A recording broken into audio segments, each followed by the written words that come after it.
Hello everyone, warm welcome to the channel commerce by Vinamrata. आज की इस वीडियो में मैं आपको सब्जेक्ट कॉम्बिनेशन के बारे में बताऊंगी। कॉमर्स वालों को सबसे ज़्यादा कन्फ्यूजन होती है सब्जेक्ट कॉम्बिनेशंस के बारे में कि आपके सब्जेक्ट कॉम्बिनेशंस क्या क्या रहेंगे और क्या क्या सब्जेक्ट कॉम्बिनेशंस आप एडिशनली रख सकते हैं। ठीक है, तो मैं अपने एक्सपीरियंस से ही आपको बताने की शुरुआत करूँगी कि मैंने जब बीएड किया था तब कॉमर्स वालों के लिए कोई ऐसे सब्जेक्ट कॉम्बिनेशन नहीं होते थे, सिर्फ कॉमर्स और इकोनॉमिक सब्जेक्ट कॉम्बिनेशन होता था। इसके अलावा आप और कुछ नहीं रख सकते थे। And I swear by this कि this is by far the best subject combination in commerce category. ठीक है, कॉमर्स एंड मैं अभी भी अपने जो भी मुझसे एडवाइस लेना चाहते हैं या मैं अपने यूट्यूब चैनल पे भी अभी भी सबको यही एडवाइस करती हूँ कि अपना सब्जेक्ट कॉम्बिनेशन नंबर 1 कॉमर्स रखिए।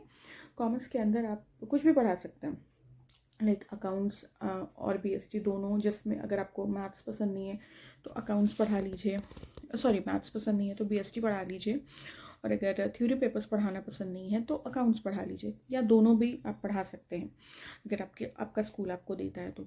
और इसके अलावा आप इकोनॉमिक्स रख सकते हैं। इकोनॉमिक्स आप 11th-12th को भी पढ़ा सकते हैं।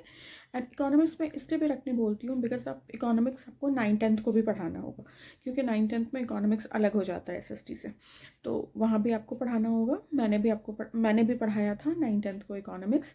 और इसका एक फ़ायदा ये भी होता है कि जब आप फॉर्म भरते हैं सीटेट या टीचर्स एलिजिबिलिटी टेस्ट वाले 10 तक का जो फॉर्म्स आता है, तो आप 6 to 8 में एसएसटी का फॉर्म फिल कर सकते हैं। ठीक है, क्योंकि 10 तक कॉमर्स बोल के आज सच कोई सब्जेक्ट नहीं होती है, तो आपको एसएसटी के थ्रू ही फॉर्म फिल करना होगा। तो ये भी एक थोड़ा सा एडिशनल बेनिफिट और एडिशनल नॉलेज रहता है इकोनॉमिक्स रखने से, इसीलिए मैं हमेशा आपको सजेस्ट करती हूँ।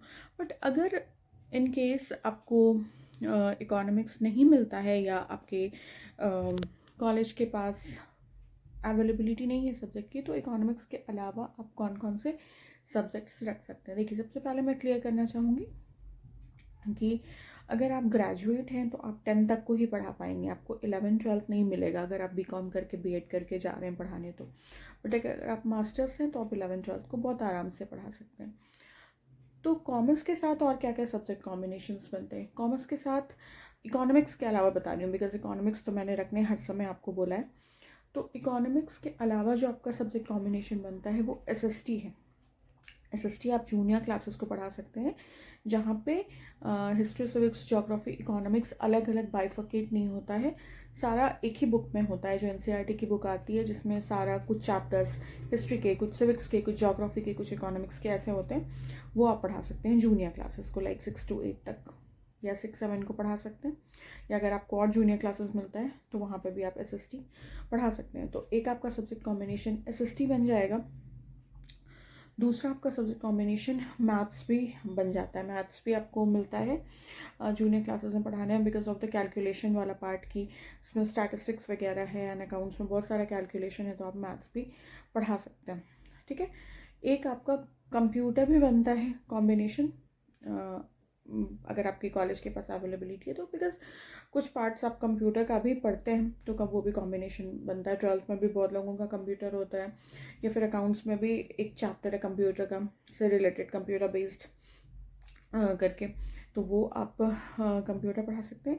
और एक लास्ट जो आपका सब्जेक्ट कॉम्बिनेशन बनता है कॉमर्स के साथ, दैट इज़ लैंग्वेज पेपर। ठीक है, लैंग्वेज पेपर आपका कॉम्बिनेशन बनता है, जिसमें इंग्लिश या हिंदी आप रख सकते हैं। हिंदी तो ज़्यादातर नहीं ही मिलता है शायद, बहुत सारे कॉलेजेस में इंग्लिश मिल जाएगा आपको। तो ये सारे कुछ सब्जेक्ट कॉम्बिनेशंस हैं जो कॉमर्स के साथ पेयर होते हैं। अब वो आपकी कॉलेज की अवेलेबिलिटी पे डिपेंड करता है कि क्या सब्जेक्ट कॉम्बिनेशन है, और जिस स्कूल में आप पढ़ाने जाएंगे वहाँ आपको क्या मिलता है उस पर भी बहुत ज़्यादा डिपेंड करता है। इसके अलावा आपकी और कोई सब्जेक्ट कॉम्बिनेशंस नहीं बनते हैं कॉमर्स के साथ। ठीक है, बट मैं फिर से वही सजेस्ट करूँगी कि इकोनॉमिक्स ही रखिए, उसके अलावा कोई सब्जेक्ट मत रखिए। और अगर आपने सिर्फ ग्रेजुएशन किया है, बीकॉम नहीं, बीकॉम किया है सिर्फ, मास्टर्स नहीं किया है, तो आप लेसन प्लान तो बनाएंगे, वो लेसन प्लान वाले रजिस्टर को मेंटेन करने के लिए, बट आपको 11th-12th की क्लासेस नहीं मिलेंगी पढ़ाने को। इन दैट केस आपको क्या मिल जाएगा, SST और मैथ्स का मिल सकता है। 9th-10th को आप इकोनॉमिक्स पढ़ा सकते हैं, साथ में आपको मैथ्स या इंग्लिश मिल सकता है, लैंग्वेज पेपर या मैथ्स मिल सकता है। या SST तो आई थिंक मैंने कवर कर ही लिया, या वो हो गया। या फिर आपको मैथ्स मिल सकता है पढ़ाने को, और इंग्लिश मिल सकता है, या फिर कंप्यूटर भी मिल सकता है आपको पढ़ाने को, वो भी 10 तक को पढ़ाने को मिलेगा। 11th-12th आपको पढ़ाने को नहीं मिलेगा। तो मेरी सजेशन आपको ये रहेगी कि अगर आपने मास्टर्स नहीं किया है, ग्रेजुएशन के बाद कर रहे हैं, तो एक सब्जेक्ट आप अपना इकोनॉमिक्स रख लीजिए ताकि आप 9th-10th को पढ़ा सकें, या फिर SST रख लीजिए, और एक कोई और जो आपको मिलता है लाइक मैथ्स या लैंग्वेज पेपर वो रख लीजिए। तो ऐसे आपके सब्जेक्ट कॉम्बिनेशंस बन जाते हैं कॉमर्स वाले जो हैं उनके लिए। ठीक है, so that's all for this video. अगर आपको और किसी टॉपिक पे या स्टैटिस्टिक्स से रिलेटेड किसी चैप्टर में कन्फ्यूजन है, उससे रिलेटेड वीडियो चाहिए, या कॉमर्स से रिलेटेड कोई भी वीडियो चाहिए, या BEd से रिलेटेड वीडियोस चाहिए, तो आप मुझे कमेंट सेक्शन में लिख सकते हैं। मैं डेफिनेटली उस टॉपिक पे वीडियो बनाऊंगी। If you find this video helpful and informative, then kindly subscribe to my channel Commerce by Vinamrita.